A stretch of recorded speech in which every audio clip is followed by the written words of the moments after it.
हाँ जी, तो organic chemistry का रिवीजन कर रहे थे। तो देखिए क्वेश्चन क्या है। तो पहला क्वेश्चन कह रहा है कि CH3Cl रिएक्ट करता है केसिन के साथ, तो आपको प्रोडक्ट बताना है। तो मिथाइल क्लोराइड रिएक्ट कर रहा है पोटेशियम साइनाइड के साथ। तो एक बार मिथाइल क्लोराइड का स्ट्रक्चर बना लेंगे। कुछ इस तरीके से 3D में बना सकते हैं, है कि नहीं। ये सॉलिड वेज है, ब्रोकन वेज है। पोटेशियम साइनाइड गिवन है, तो पोटेशियम साइनाइड को आप ऐसे लिख सकते हैं, ठीक है। और अच्छी तरीके से लिखना है तो कुछ इस तरीके से लिख सकते हैं, ठीक है। अब यहाँ पर जो कार्बन पे जो नेगेटिव चार्ज है वो एज ए इलेक्ट्रोफाइल काम, न्यूक्लियोफाइल काम करेगा और यहाँ पर अटैक करेगा, ठीक है। कार्बन ही क्यों करेगा, क्योंकि कार्बन पे जो नेगेटिव चार्ज है वो स्टेबल नहीं है, तो वो अच्छा न्यूक्लियोफाइल की तरह काम करेगा और इस वाले कार्बन पर अटैक करेगा। इस वाले कार्बन में भी एंटी बॉन्डिंग में ये इलेक्ट्रॉन इंसर्ट करेगा, ठीक है। और ये जो बॉन्डिंग ऑर्बिटल में जो इलेक्ट्रॉन है इसको तोड़ देगा, है कि नहीं। और ये एज ए क्लोराइड आयन निकल जाएगा, ठीक है। तो इस तरीके से SN2 मैकेनिज्म यहाँ पे फॉलो हो रहा है। एक स्टेप में ये रिएक्शन हो जाएगा, कंसर्टेड रिएक्शन बोलते हैं, ठीक है। इन्वर्जन ऑफ कॉन्फ़िगरेशन हो जाएगा, अम्ब्रेला जैसे उल्टा हो जाता है ना, वैसे यहाँ पर कुछ होने वाला है, ठीक है। और बैक साइड से तो अटैक कर ही रहा है। ट्रांजिशन स्टेट बनेगी, इंटरमीडिएट कोई भी स्टेट नहीं बनेगी, ठीक है। तो ये सब चीज़ें दिमाग में रखनी है। तो आंसर क्या हो जाएगा, तो यहाँ पे CN आ जाएगा बस, ठीक है।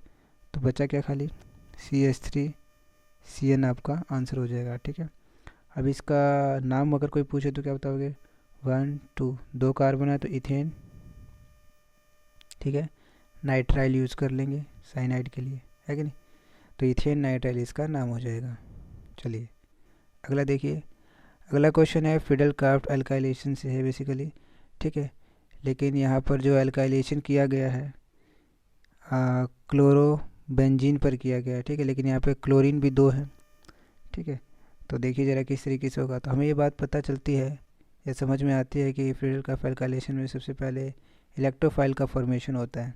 तो यहाँ पे भी कुछ ऐसा ही होगा, इलेक्ट्रोफाइल का फॉर्मेशन कुछ इस तरीके से होगा। जैसे कि आपके पास ये मिथाइल क्लोराइड है और AlCl3 आपको पता है कि लुईस एसिड है, ठीक है। ये लोन पेयर ऑफ इलेक्ट्रॉन्स क्या कर लेता है, एक्सेप्ट कर सकता है ना। अगर मैं इसका स्ट्रक्चर ड्रॉ करूँ तो कुछ इस तरीके से आप समझ सकते हैं, ठीक है। जिसके सेंटर में 6 इलेक्ट्रॉन है, तो इलेक्ट्रॉन डेफिशिएंट है, तो पेयर ऑफ इलेक्ट्रॉन एक्सेप्ट कर सकता है, ठीक है। तो इसकी प्रेजेंस में ये बॉन्ड इधर टूट जाता है और यहाँ पर CH3 मिथाइल कैटायन का फॉर्मेशन हो जाएगा और ये Cl negative as a nucleophile यहाँ पर अटैक कर सकता है और इसको क्या बना देगा, AlCl4 नेगेटिव, ठीक है।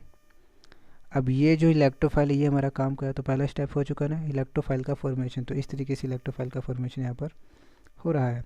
तो CH3 as a electrophile attack करेगा किस पर, इस एरोमेटिक कंपाउंड पर, ठीक है।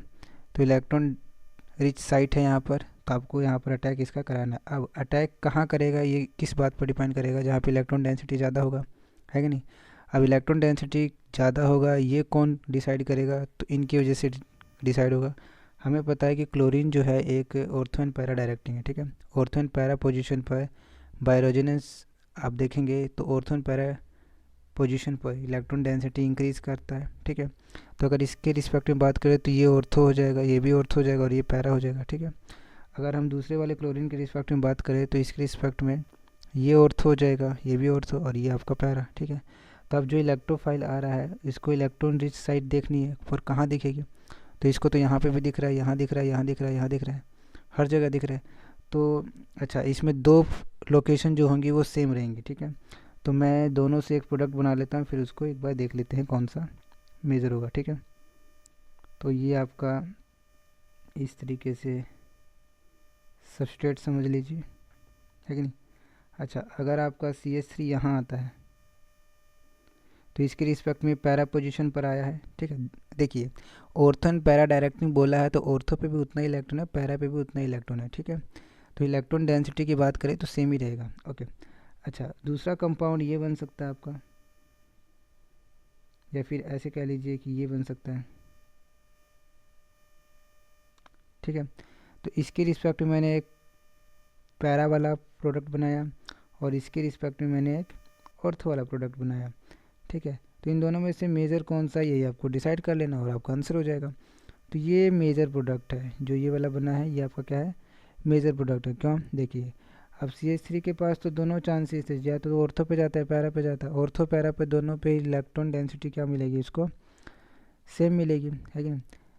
अगर रेजोनेंस से हम सोचे खाली, है ना, तो सेम मिलेगी, तो वो वहाँ जाना चाहेगा ना जहाँ पे स्टेरिक हिंड्रेंस भी कम हो, ठीक है। तो यहाँ पे स्टेरिक हिंड्रेंस कम है, दूर है ना थोड़ा, ठीक है। तो आपका आंसर क्या हो जाएगा, आपका आंसर ये हो जाएगा, ठीक है। ये आपका मेजर प्रोडक्ट बनेगा, आपको मेजर प्रोडक्ट ही बनाना होता है, ठीक है। अरे अब ऐसा मत सोचना कि ये वाला नहीं बनेगा। अगर इसके रिस्पेक्ट में बात करते हैं, किसके रिस्पेक्ट में, इस वाले क्लोरीन के रिस्पेक्ट में बात करते, तो ये पैरा पोजीशन पर जो फॉर्म होता ये वाला मेजर होता, ठीक है। तो ये दोनों सेम ही है अगर ध्यान से देखा जाए तो, है कि नहीं, चेक कर सकते हो, ये दोनों सेम ही तो है, ठीक है। तो इस तरीके से आपको ये सोचना था। तो अब नेक्स्ट क्वेश्चन में देखिए क्या कह रहा है, right chemical equation when methyl chloride is treated with AgNO2, ठीक है।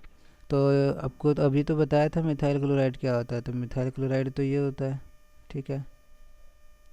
और AgNO2 के साथ ट्रीटमेंट करना है, तो AgNO2 आप कुछ इस तरीके से बना सकते हैं, ठीक है। आदत डालिए, जब भी ऑक्सीजन 2 बॉन्ड बनाएगा तो 2 लोन पेयर होते हैं, ठीक है, और नाइट्रोजन 3 बॉन्ड बनाएगा तो 1 लोन पेयर होगा उस पर, ठीक है। अच्छा, अब क्या होगा, अब ये होगा कि नाइट्रोजन पे ये जो लोन पेयर है ये एज ए न्यूक्लियोफाइल यहाँ पर अटैक कर जाएगा और इसको रिलीज़ कर देगा, ठीक है। और साथ साथ जितनी एनर्जी इसमें लगेगी या फिर जो रिलीज़ होगी एनर्जी, उस एनर्जी को इस बॉन्ड को तोड़ने में हेल्प मिलेगा, ठीक है। तो इस तरीके से जो कंपाउंड बनेगा वो क्या बनेगा, वो बनेगा आपका CH3NO2। आ रही बात समझ, तो ये हो जाएगा आपका नाइट्रो एल्केन का फॉर्मेशन। इसको और अच्छी तरीके से लिखना है तो कुछ इस तरीके से लिखा जा सकता है, ठीक है, इस तरीके से, ठीक है। तो ये हो जाएगा आपका नाइट्रो एल्केन का फॉर्मेशन, ठीक है। अब इसमें रिएक्शन में मेन बात क्या है, मेन बात यह है कि अगर आप AgNO2 के साथ CH3 का ट्रीटमेंट किया था ना अभी, अगर KNO2 के साथ करते ना तो ये कंपाउंड नहीं बनता। KNO2 में क्या फॉर्म होता है, देखिए जैसे कि यहाँ पे नाइट्रो एल्केन बना है या फिर नाइट्रो मीथेन बना है, KNO2 यूज़ करते हैं तो एल्केन नाइट्राइट बनता, मतलब मीथेन नाइट्राइट बनता, उसे नाइट्राइट वर्ड यूज़ करते। अब ऐसा क्यों बोला, देखिए इस केस में यहाँ पर जब न्यूक्लियोफाइल की बात आई थी तो नाइट्रोजन ने अपने इलेक्ट्रॉन्स दिए थे, है ना, लेकिन पोटेशियम नाइट्रेट में अगर बात करें तो सॉरी पोटेशियम नाइट्राइट में अगर बात करें तो पोटेशियम नाइट्राइट में आपका नाइट्रोजन ना दे के ऑक्सीजन एज ए न्यूक्लियोफाइल वहाँ पर अटैक करता है। फॉर एग्जांपल अगर मैं इसके स्ट्रक्चर को बनाऊँ, देखिए K+ इस तरीके से है, NO2- इस तरीके से आपने बनाया, ठीक है। अगर NO2 को अगर ओपन करते हैं तो कुछ इस तरीके से फॉर्म होगा, ठीक है, ठीक। अब देखिए आपके पास क्या था, CH3Cl था, ठीक है।